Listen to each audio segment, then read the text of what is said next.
Donc bonjour à tous, me voici Raphaël HP encore une fois. Alors aujourd'hui je vais vous faire une petite vidéo sur ni des voitures ni des jeux vidéo.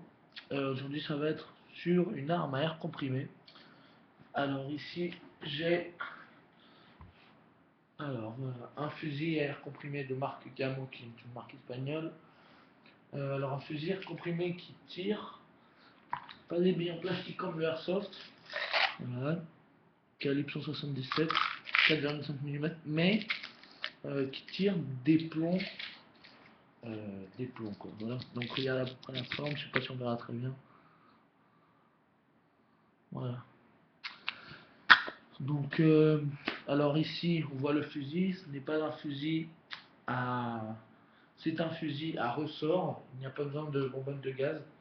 En fait c'est un mécanisme. Le mécanisme à ressort, lorsqu'on plie ce canon comme ça vers le bas, au bout d'un moment il va se bloquer, ce qui va actionner un mécanisme ici en dessous qui va comprimer l'air à l'intérieur de ce tube là.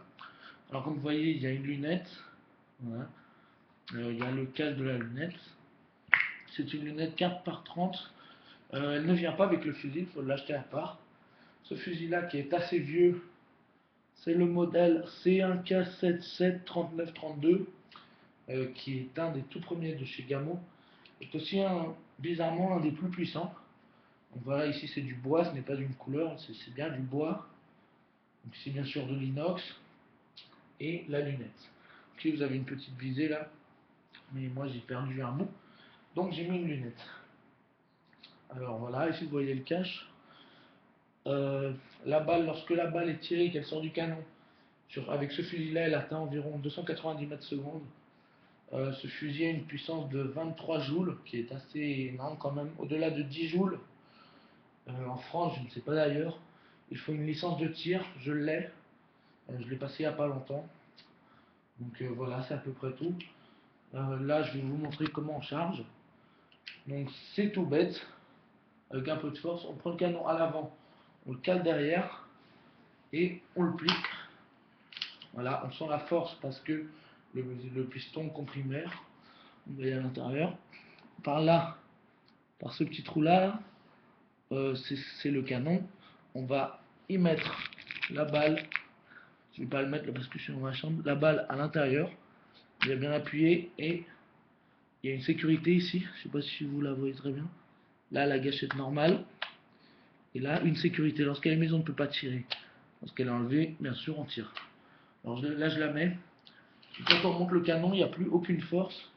Donc l'air a été comprimé, le piston est maintenu en arrière. Et lorsqu'on tire, je ne vais pas tirer dans ma chambre parce que ça fait assez de bruit, ça part quoi. Ça part généralement assez fort.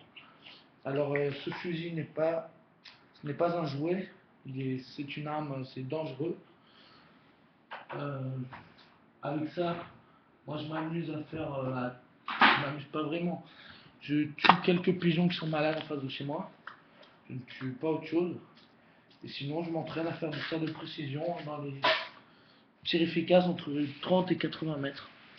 Voilà, c'est à peu près tout. Bon, bah, quoi dire de plus? Le fusil actuellement coûte environ. Bon, c'est un très bon rapport qualité-prix. Là, il doit coûter 120 dollars, je crois. On le trouve facilement sur Amazon. Sinon, il y a le tout dernier que je pense que je vais pas tarder à me l'acheter si j'ai l'occasion. Le Gamo Whisper IGT, qui a un silencieux, une lunette avec zoom et un, il y a un moins de recul parce que sur une arme comme ça, il y a un peu de recul et voilà, qui tire un peu plus fort. Voilà, qui s'estime à 327 dollars sur Amazon. Bon, voilà, c'est tout. Donc, je vous dis à bientôt et merci.